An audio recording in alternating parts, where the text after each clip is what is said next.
Nightly Musers, followers of the pod, faithful few and hopeful many. This is Anchor by Spotify. If you haven't heard about it, it's the easiest way to make a podcast. It's the very platform that allows me to give you what I give you on the nightly. So let me explain. Anchor has tools that allow you to record and edit your podcast right from your phone or computer. And it gives you the ability to distribute your podcast on listening platforms like Spotify, Apple Podcasts, and so much more. It's everything you need to make a podcast in one place. And best of all, Anchor is totally FREE free. So here's where you come in. Download the Anchor app or go to anchor.fm to get started. That is ANCHOR.fm to get started. Thank you very much. Peace.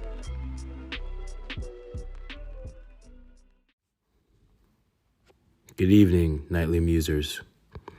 My mouth hurts really bad, and I'm trying to push through, in part so that I can get the content out to you guys, and also in part so that I can put this numbing agent on the roof of my mouth so that I can find a way to go to sleep because it hurts that bad. And I'm a little baby. But today, I want to talk about music, some songs that have impacted me. It's probably just going to be one song.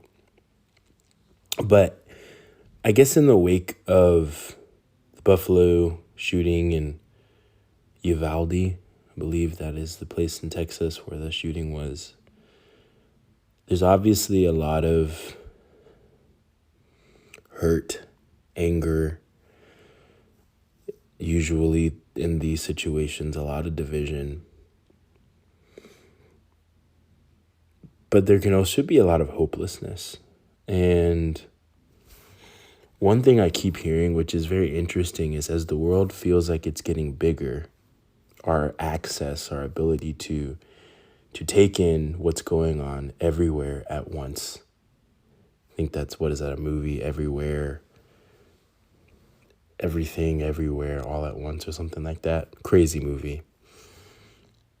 I'm not going to recommend it on here because it's a little wild, but it was pretty good. You have access to the entire world in your fingertips, but we can't solve the world's problem at the same rate that we take in all of its problems. I feel like there's a smoother way to say that. We can't solve all the world's problems at the same rate that we take it in.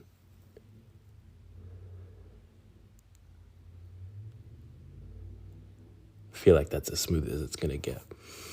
But you know what I'm saying. It's not a balanced rate. And it can make you feel hopeless. It can make you feel helpless. And I've mentioned before that helplessness does not lead me to a good place. But I don't really think helplessness leads anybody to a good place. It probably is why we argue so much. Because we're realizing like, hey, I don't know what to do with this, but it's wrong. Kids are getting shot in classrooms. And it's bad. What do you do with that?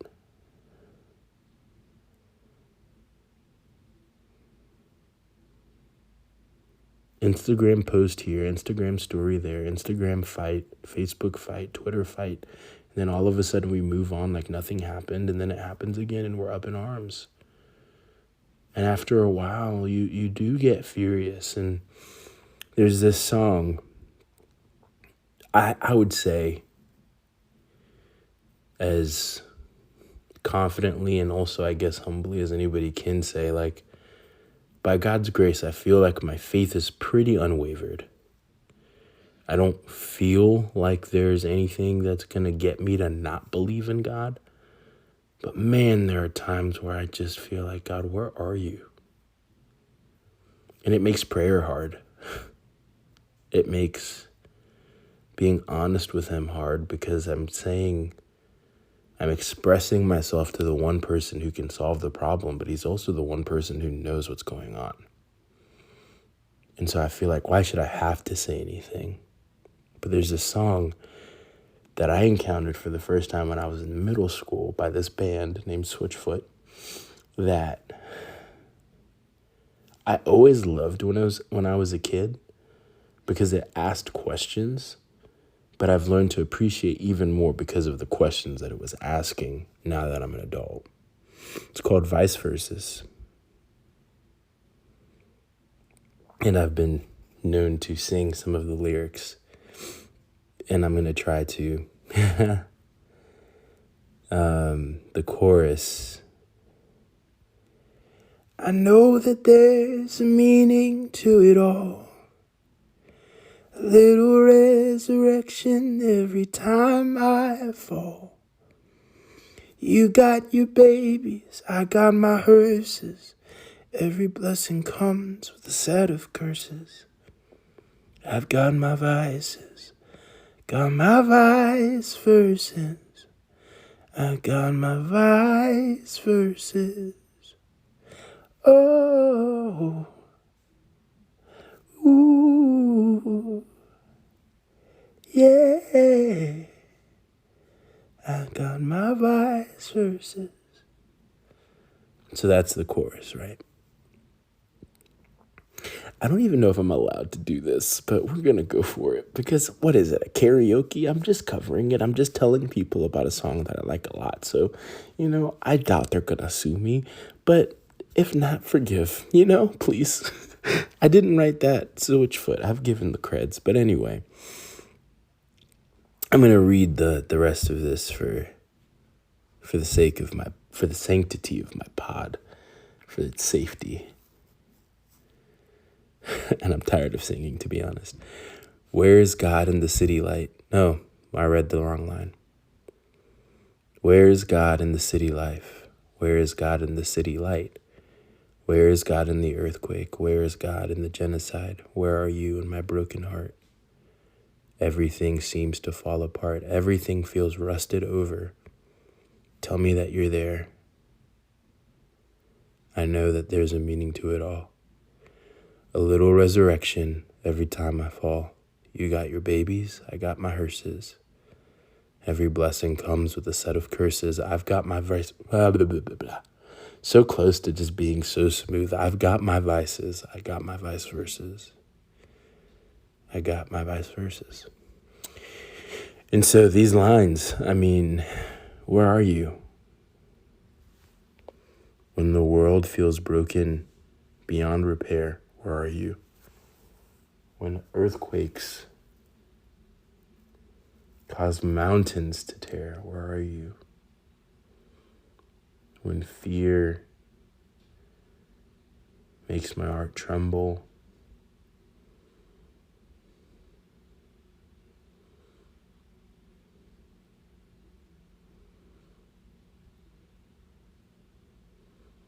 and at every turn, every chance, every opportunity for unity, all I see is us disassemble. I was straight off the dome, guys. That was pretty good. But the truth is there are all these moments where we want God to come through. And at the end of the day, sometimes I see all the suffering in the world. I'm like, man, there's a lot of suffering. And I know the theological reason for that. But then I look in my own life, and in one hand, right, there's blessing, there's plaint, there's joy, there's goodness. There's a little resurrection every time I fall. There's a baby in one hand and a hearse in the other. There's life, there's death, there's joy, there's pain, there's suffering, and happiness. Failure and success. There's both on this side of eternity. And obviously we look to the day when there are no more tears, there's no more crying, where there's no more suffering, no broken bones, no stubbed toes and scraped up knees. Sorry if you can hear my washer right now, it's going crazy. Like a freestyle rap song. Spitting fire. Like me on the drums. I'm a silly guy. But the point is, you see all this pain and you wonder, God, where are you? And the answer is God to that question is the son, daughter, child of mine. I'm right here. I'm right here, closer than you know, feeling the pain more than you do, heartbreaking at what I see in a way that you won't ever fully comprehend. But I'm here. So what do I do with that, right? What do I do with that truth?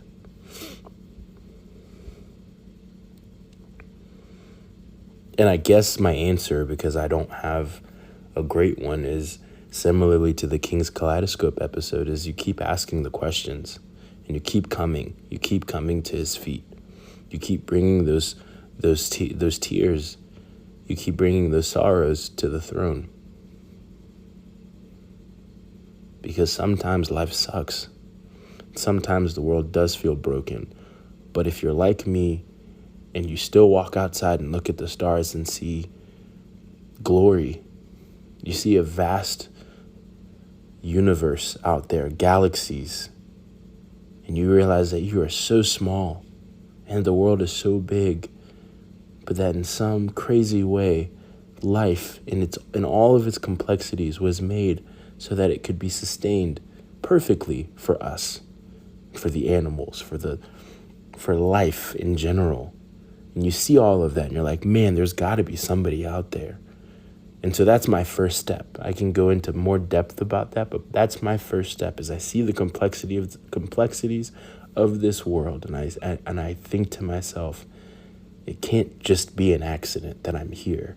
It can't just be an accident that life is a thing, that beauty is a thing, that you go to the mountains and you wake up and see the sunrise over the horizon and you see glory. That we all have a propensity, a draw in our hearts to see that and notice it. We all notice it. A sunset over a beach. The song in the tides of the ocean. We see it. And so if that is what I believe, and I believe in some creator, and I've learned all of these things about him, these truths, then I have to be willing to bring these questions to him. I'm reminded of Job. Job loses everything. If there's anybody who has the right to sing those lines that Switchfoot wrote, it's Job. Where are you with my broken heart when my kids have been taken from me? My entire livelihood is gone in an instant. Where are you when all I've done is be faithful to you and now my whole world is falling apart? Where are you?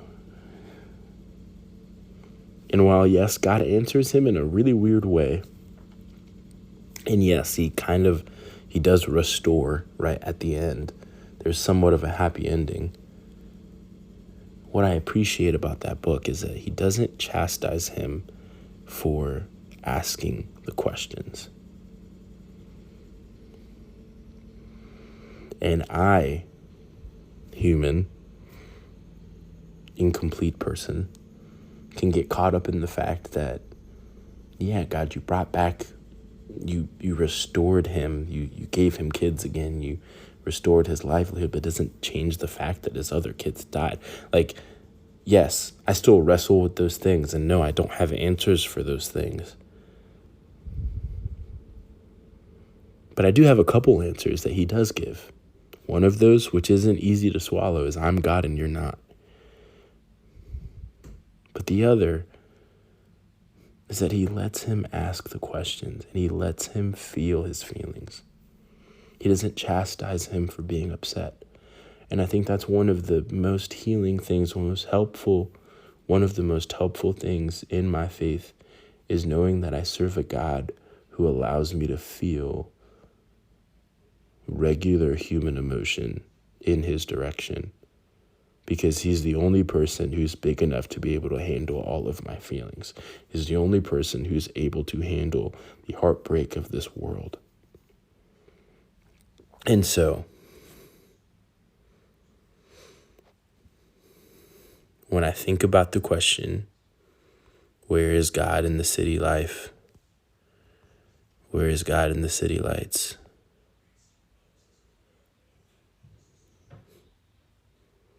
Where is God in the earthquake? Where are you in the genocide? Where are you in my broken heart when everything seems to fall apart and everything feels rusted over?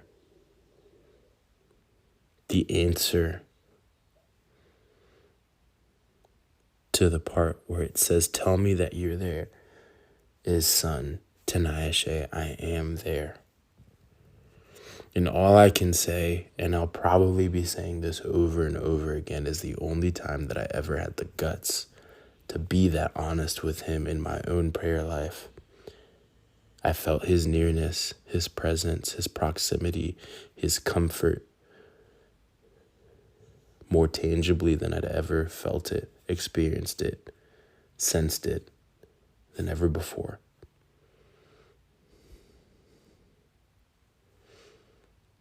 So my friends, if you find yourself asking yourself these questions during this time, that's okay, because I'm asking the same questions. But learn to trust and rest in the answer that he's right there, closer than you know.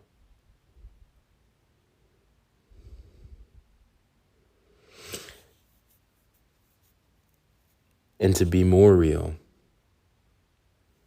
I think this will have to be a 2-parter episode, but I'm going to talk about times where he's felt far away.